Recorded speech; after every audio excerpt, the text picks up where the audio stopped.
నమస్తే. ఆర్టీసీ ఉద్యోగి శంకర్ గౌడ్ గారి కూతురింట్లో మనం ఉన్నాం. సో ఆయన పార్థివ దేహం కూడా ఇక్కడికి తీసుకురావడం జరిగింది. ఒక పెద్ద ఒక విషాదకరమైన పరిస్థితి ఇక్కడైతే కనబడుతున్నది. సో ఆయన పార్థివ దేహాన్ని డిపోకి తీసుకెళ్ళి అక్కడ ఆయనకి నివాళి అర్పించాలని కొంతమంది ఒకవైపున బయట ధర్నా చేస్తున్నారు. సో కుటుంబ సభ్యులు వీళ్ళంతా కూడా ఇక్కడే, ఈ పార్థివ దేహం ఇక్కడే ఉన్నది ప్రస్తుతానికి. చాలా ఒక హైడ్రామా లాంటి వాతావరణం ఇక్కడ నెలకొంది. ఇంతసేపు ఒక ఉద్రిక్త పరిస్థితి నెలకొంది.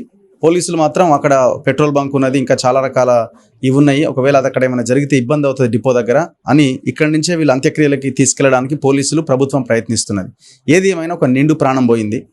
ఇంకా చాలా భవిష్యత్తు ఉండి ఇంకా ఆర్టీసీని ముందుకు తీసుకెళ్లాల్సిన దాంట్లో పాత్ర వహించాల్సిన శంకర్ గౌడ్ మన మధ్య లేకుండా పోయారు. ఆ కుటుంబం ఒంటరిగా మిగిలిపోయింది. ఇవాళ ఆ కుటుంబంలో భార్య, కూతురు, కొడుకు ఉన్నారు. మేము ముందు నుంచి చెప్తున్నాం, ఈ ఆత్మహత్యలు అనేది సమస్యకు పరిష్కారం కాదు. ఈ ఆత్మహత్యలకి, ఈ సమస్యకి ప్రభుత్వమే బాధ్యత వహిస్తూ వీటిని ఆపాలంటే ఈ సమస్యకి పరిష్కారం రావాలి. సో శంకర్ గౌడ్ ఇప్పుడు మన మధ్య లేరు, కానీ ఆయన ఉంటే పోరాటం చేసి ఇంకా సాధించుకొని ఉంటే ఆయన కూడా వచ్చిన ఫలాలతో, వచ్చిన రిజల్ట్తో ఆయన కుటుంబం కూడా బాగుండేదేమని నాకు అనిపిస్తున్నది. సో సమాజం కూడా అట్లాగే భావిస్తున్నది. సో ప్రస్తుతం ఆయన నివాసంలో వాళ్ళ భార్య ఉన్నారు. సో వాళ్ళతో మనం మాట్లాడదాం. సో చాలా ఒక ఉద్విగ్నమైన పరిస్థితి, మాట్లాడలేని సిచ్యువేషన్. కానీ ఈ సమాజం కోసం వాళ్ళ బాధని కూడా ఈ సమాజానికి చూపించాల్సిన అవసరం ఉంది. ఎందుకంటే వేలాది మంది ఆర్టీసీ కార్మికులు వాళ్ళ సమ్మెలో ఉన్నారు.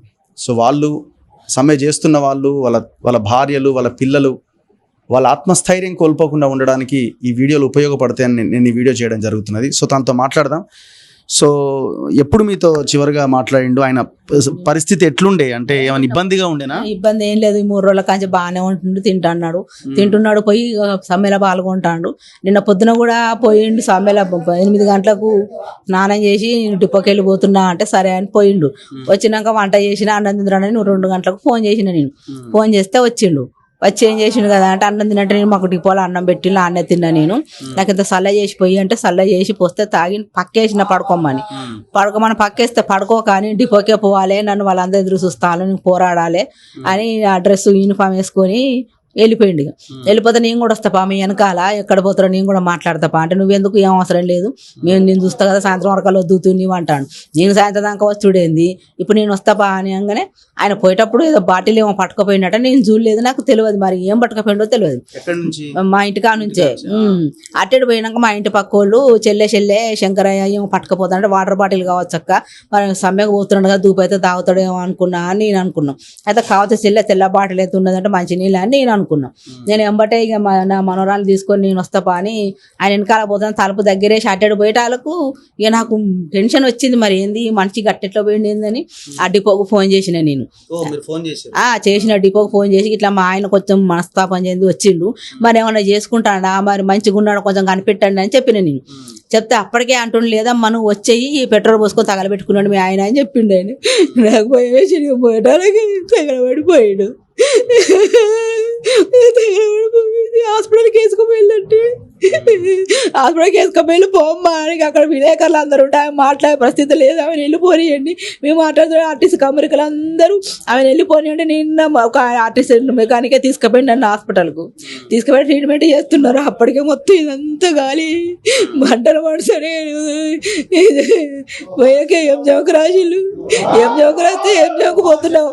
అంబులెన్స్లో పోయినా నేను కూడా.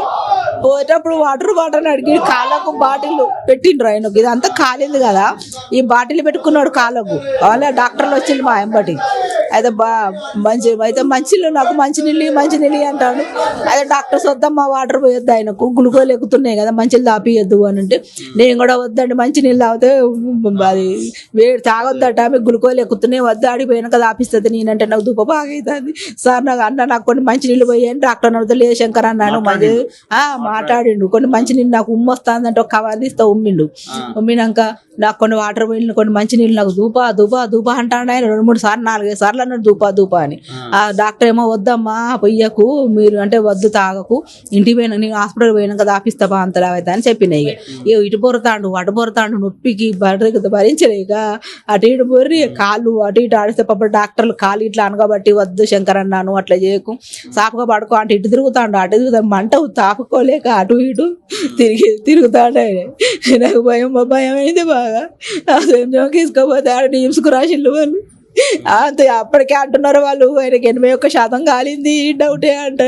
వాళ్ళేమంటున్నారు ఆయన మంచిగానే ఉన్నాడు, ఏం కాదు, కొంచెంతే కాలింది, హాస్పిటల్కి వేసుకుపోతా, ట్రీట్మెంట్ బాగుంటుంది నిమ్స్లో, తీసుకుపోండి నిమ్స్కు రాసిండ్రు. నిమ్స్కు పోయినా మేము ఎంత బందోబస్తు తీసుకుపోయారు మమ్మల్ని. ఏదైనా గొడవలు అయితే ఏమని ఎస్ఐలు సిఐలు నేను మా చెల్లె మా అల్లుడు అంబులెన్స్లో కూర్చున్నాడు, మీ సిఐ కార్లో కూర్చున్నాం. అయితే పోయేటప్పుడు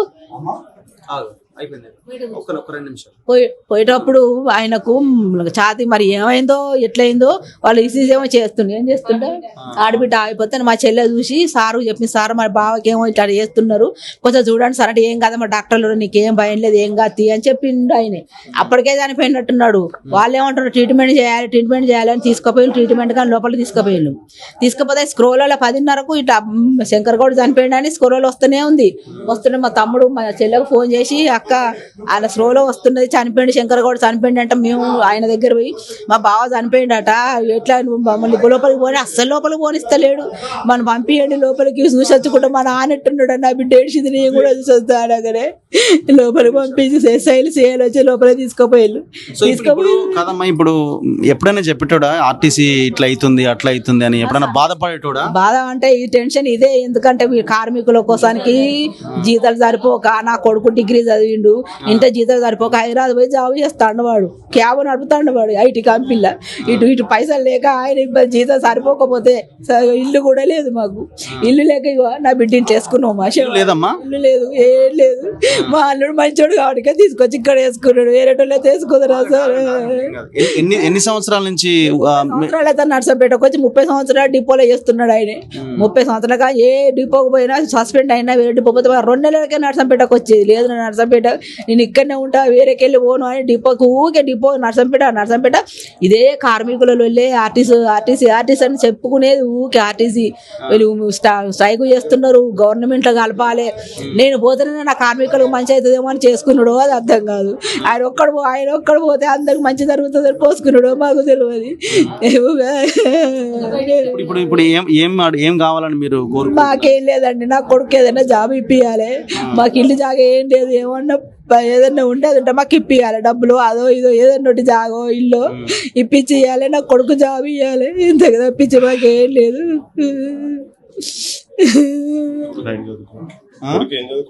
కొడుకు డిగ్రీ అయిపోయింది మంది, నడుపుతున్నాడు క్యాబే, ఐటీ కంపెనీలో నడుపుతున్నాడు వాడు. ఈయన జీతం సరిపోక వాళ్ళ నాన్నతో వెళ్ళి పెట్టుకొని నాన్న. మీరు 30 ఏళ్ళ నుంచి ఉద్యోగం చేస్తున్నాడు కదా మీ అంటే వారు శంకర్ గౌడ్ గారు, మీ ఆయన ఎందుకు కనీసం ఇల్లు కూడా కొనుక్కోలేని పరిస్థితి? లేదంటే ఈయనకు జీతాలు ఊకే, ఆయన సస్పెండ్ అవడు అట్లా జీతాలు తక్కువ వస్తుడు, 20,000 30,000 ఇస్తే ఏం సరిపోతాయండి పిల్లగాళ్ళ చదువులకు. ఇంకా నా బిడ్డకు పెళ్లి అయిపోయింది, బిడ్డకు మనవరాళ్ళు వచ్చిండ్రు, నా కొడుకు చదివించిన. ఎందుకంటే యాక్సిడెంట్ అయింది ఒకటి, యాక్సిడెంట్ అయితే సస్పెండ్ సంవత్సరం చేసిండు ఆయనను. అయిపోయినాక మళ్ళీ డ్యూటీ చేస్తున్నాడు. చేసినాక ఇక డిఎం కూడా కొంచెం గొడవ పెట్టింది. ఏంటంటే అంటే డిపోలా ప్రైవేట్ బస్సులతో గొడవ అయిందని, ఆర్టీసీ బస్సు ప్రైవేట్ బస్సులు హన్మకొండలో పెట్టినప్పుడు ప్రైవేట్ వాళ్ళే పోతారు కానీ గవర్నమెంట్ వాళ్ళు పంపించారండి. ఆయన 4 బస్సులు పోయేదాకా ఆగిండు. నాది ఒక్కటన్నా వేసుకోవద్దా అన్న, మీరే వేసుకున్న 4 బస్సులు, నేను ఒకటన్నా వేసుకోవద్దా అని పోయి వేసుకున్నందుకు 4 ఎక్కైనా పోలి ఉండద్దు, వెళ్ళిపోవడానికి ప్రైవేట్ బస్సుల వాళ్ళు వాళ్ళది అంత చాలా 2 డిపోలు ఆక్రమించుకున్నారండి వాళ్ళు. వీళ్ళ గతి ఏం కావాలి ఆర్టీసీ వాళ్ళది? అది మీరు ఆలోచించాలి కదా. మీరు ఏమన్నారు, ఆయన ఎవరు, మన రేవంత్ రెడ్డి, మేము ఆర్టీసీలో విలీనం చేస్తాం మిమ్మల్ని, నాకు ఎలక్షన్లో గెలవంగానే విలీనం చేస్తాం, 2 సంవత్సరాలు ఏదైనా మాటని ఎత్తుతున్నా ఏమన్నా అంటే, నాకు ఇటు నేను వచ్చి అది అప్పులు ఉన్నాయి, నాకు ఇది అప్పులు ఉన్నాయి అంటాడు. ఈయన ఏమంటాడు, ఈ పొన్నం ప్రభాకర్, నా దర్వాజాలు తెలుసుకుంటాయి, మీరు వచ్చి మాట్లాడండి. ఏం మాట్లాడతారండి? దర్వాజాలు సిటీలో అందరికీ తెలుసుకొని ఉంటాయి, మేము ఏం ఎవరింటికి అని పోవాలి? మరి ఆయన మొన్న వచ్చిండు హాస్పిటల్కు వచ్చి ఏమంటారు, మీకు ఏమన్నా కావాలంటే నేను చెప్తానమ్మా, ఇంకే అవసరం వచ్చి నేను ఆదుకుంటా అన్నాడు. అన్నాడు. నా కొడుకు నెంబర్ తీసుకున్నాడు, నా బిడ్డ నెంబర్ తీసుకున్నాడు. నీకు ఏ అవసరం వచ్చినా నాకు ఫోన్ చేయి, నేను వచ్చి నేను ఆదుకుంటా అన్నాడు. మరి ఇంత మటుకు ఫోన్ కూడా చేయలేదు. చనిపోయినా తెలిసింది కదా ఆయనకు. మరి అయ్యో మరి నాతో ఏమన్నా డ్రైవర్ మంచోడు, చాలా మంచి డ్రైవరు, మంచి కలెక్షన్ బాగా చేస్తాడు, మంచి మర్యాద మనిషి. అటువంటి మనిషికి ఇట్లా అయిందంటే బతుకుతాడమ్మా, ఏం కాదు మంచిగానే ఉన్నాడు, మీరేం బాధపడగలని. మంచి 100% ఎంత 8 మంది డాక్టర్స్ వచ్చిండు నిమ్స్ నుండి, అటు నుంచి వచ్చిన అని డాక్టర్లు అందరిని చూపించిండు. వీళ్ళందరూ శంకర్ గౌడ్కి ట్రీట్మెంట్ చేస్తున్నారంటే అసలు 10:30కే చనిపోయిండంట ఆయన. చనిపోతే వీళ్ళేమంటున్నారు, లేదు చనిపోలేదు, మీకు ఎవరు అబద్ధం చెప్పి నువ్వు అట్లా చెప్తారు వాళ్ళు అని అంటే, మేము నా బిడ్డ చేసి మా నాన్న మేము పోయినా, నేను అంబులెన్స్ నేను ఎస్ఐ వాళ్ళతో పోయినా, నేను మా చెల్లె మా అల్లుడు ఉన్నాడు అంబులెన్స్ లా. మామూలు ఎంత బందోబస్తు తీసుకుపోయినా తెలుసా, 4-5 క్యాబులు, పోలీసు వాళ్ళు, సిఐలు అందరితోటి పోయినా కూడా ఆడికి మా చెల్లె అంటున్నది, మా బావకి ఏదో చేస్తున్నారు కొంచెం చూడండి సార్ అంటే ఆయన ఏమంటాడు, లేదమ్మా వాళ్ళ డాక్టర్లు చూసుకుంటారు, మీరేం బాధపడండి. ఆ సార్లకు ఫోన్లు పోయిన కొంచెం ఫోన్లు వస్తున్నాయి ఆయనకు, ఆయన పట్టించుకుంటలేడు. మా చెల్లె చూసింది, ఆయనకు అప్పటికే అయిపోయిందో తెలియదు. ఇక ఆడికి పోయినాక మీ నిమ్స్కి పోయినాక మేము అన్నాం కదా, మేము మా అపోలోకి పంపించాను. ఇక్కడ మంచి డాక్టర్లు అమ్మ, వీళ్ళు మంచి కాలిన వాళ్ళకి మంచి ట్రీట్మెంట్ చేస్తారు, మంచి డాక్టర్లు ఉంటారు, అందరు వస్తారు మీ దగ్గరికి, మంచిగా లేచి నిలబడతాడు అని చెప్తున్నారు వాళ్ళు. మీ ఆయన ఎక్కువ ప్రశ్నించినట్టు అంటే అడిగేటోడేమో ఏమైనా తప్పు జరిగినప్పుడు ఎవరిని అడగడు. అసలు ఆయన డ్యూటీకి పోయిందంటే డ్యూటీకి పోతాడు, ఇంటికి వస్తాడు, సపరేట్గా పడుకుంటాడు, ఏం పట్టించుకోడు. కాకపోతే డిఎం అదే ప్రైవేట్ గొడవ పెట్టుకున్నప్పుడే మేడం తిట్టింది అన్నట్టు. తిడితే మేడం నన్ను పిలిచి చెప్పమ్మా మీ ఇంట్లో ఏమైనా టెన్షన్లు ఉన్నాయా, మరి మీ ఆయనతో గొడవ పెట్టుకుంటావా, ఏం లేదండి మాకు టెన్షన్ లేదు, నా బిడ్డ పెళ్లి అయింది, నా కొడుకు చదువుకుని మాకేం టెన్షన్ లేవు మేడం అంటే, మీరు ప్రైవేట్ తోటి గొడవ పెట్టుకున్నాడంటే ఎప్పుడు నేను అన్నా, మేడం ప్రైవేట్ వాళ్ళే సొంతం కానీ గవర్నమెంట్ లేదా అంటే అని చెప్పి నేను మేడంతో అన్నా. అట్లా కాదు మమ్మల్ని ఏం చేద్దాం, వాళ్ళది నడుస్తుంది, వాళ్ళని నడుస్తేటండి, ఇది మంచి పద్ధతి కాదు, మంచి బరాబర్ మాట్లాడినా మేడం తోటి. మీరు ప్రైవేటు వాళ్ళకే వదిలిపెడితే గవర్నమెంట్ వాళ్ళు ఏం కావాలి, గవర్నమెంట్ వాళ్ళకి ఇప్పుడు గవర్నమెంట్ కలపమని ఇంత స్ట్రైక్ చేస్తున్నారు. ఇప్పుడు వీళ్ళ కోసం కదా మా ఆయన చనిపోయింది, ఇంత కార్మికులు బతకాలి, నేను చనిపోయిన నా కార్మికులు ఉండాలని అందరి పొత్తులు ఆయన ఒక్కడు కలబెట్టి వీళ్ళందరికీ న్యాయం చేసిపోయిండు. మాకైతే అన్యాయం చేసిండు, మాకేం చేయకుండా పోయిండు. ఇల్లు లేదు, జాగలేదు, నా కొడుకు ఏం లేదు. ఇప్పటికైనా రేవంత్ రెడ్డి వాళ్ళని పర్మినెంట్ చేస్తే అయిపోతుంది కదా గవర్నమెంట్లో కలిపితే. ఇప్పుడు మేము ఆర్టీసీ డిపోకు పంపిస్తానంటే ఒక 10 నిమిషాలు పంపించండి అంటే ససేమిరా పంపిస్తలేరు. ఒక్క 10 నిమిషాలు 30 ఏళ్ళ కాంచి నర్సంపేట డిపోలో పుట్టి పెరిగి అలా ఉండి వేరే డిపోకి ట్రాన్స్ఫర్ అయినా నర్సంపేట డిపోకి వచ్చేది. ఆయన వచ్చి ఏమైనా పోయినా మంచిగా సిటీలో నాకు నర్సంపేట డిపోనే కావాలని అల్లనే ఉంటే ఈ 10 నిమిషాలు పంపించండి పోలీసులు పంపిస్తలేరు అస్సలు. పొద్దుగా 8 గంటలకు మనిషిని ఇప్పటిదాకా శవాన్ని బయట పెట్టి ఆగం ఆ శవాన్ని కూడా తృప్తి లేకుండా చేస్తారు. ఎంతమంది చెప్పినా ఇంటలేరు. నర్సంపేట కనీసం మా వాడకడ తిప్పుకొని వద్దు కదా, అట్లా కూడా పంపిస్తలేరు. అసలు పోవద్దని మొత్తం తీసుకపోతే గుర్ర కూసుకొచ్చి మళ్ళీ ఇక్కడ వేసిలేరు. ఆయన ఎట్టున్నాడు, ఆయన అంత చచ్చిపోయిన శవంతో కూడా ఆడుకుంటారు వాళ్ళు. ఇది ఏం పద్ధతి నాకు అర్థమవుతలేదు.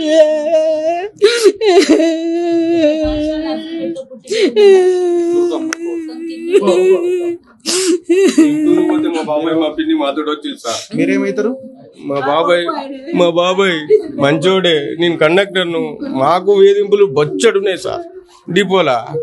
అయినా కానీ మేము బతుకుతున్నాం సార్. మేము ఇవ్వలేమంటలేము, ఇవ్వలేం కొరతలేము. మాకు ప్రభుత్వం ఇచ్చేటి ఇవ్వండి, దయచేసి మమ్మల్ని ఇబ్బంది పెట్టండి. దీన్ని ఆదర్శించి ఇంకెవరైనా నాకైతే ఏం చేసుకుంటే దానికి బాధ్యత గవర్నమెంట్.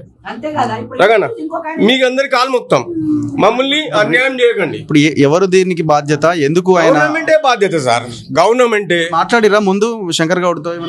మా బాబాయ్ తోటి నేను నాకు ఎప్పటికి కలుస్తాడు రోజు డ్యూటీ దిగినప్పుడు. బాబాయ్ ఏంద్రా అంటే, బాబాయ్ డ్యూటీ పోయి వచ్చిన అంటే నేను డ్యూటీ పోయి వచ్చిన బాబాయ్ అని చెప్తా. ఆయన డ్యూటీ చేసుకుంటాడు, ఆయన కలెక్షన్ తీసుకొచ్చాడు, ఆయనకు ఇష్టం సార్. ప్యాసింజర్ని పోయేటోని కూడా పిలిచి అన్న దా పోతాం, నాకు సీట్లు ఉన్నాయి రండి ఎర్నింగ్స్ డబ్బులు తీసుకొచ్చుట్లా Shankar Goud number 1. Okay. So మీతో ఏమైనా చెప్పుకున్నాడా ఎప్పుడైనా, ఏ రోజైనా, ఏ సందర్భంలో అయినా? ఈ ఇన్సిడెంట్ ముందుకు నాకు ఆ రోజు కలవలేదు సార్, కలవలే. అంతకుముందు ఎప్పుడైనా ఆయన కలెక్షన్ తెచ్చుకుంటాడు నెంబర్ 1. ఆయన ఇన్సెంటివ్లు కానీ ఆయన పర్ఫార్మెన్స్ చూడండి, డబ్బులు తీసుకొచ్చి డ్యూటీ చేసినా కూడా నెంబర్ 1 తీసుకొస్తారు.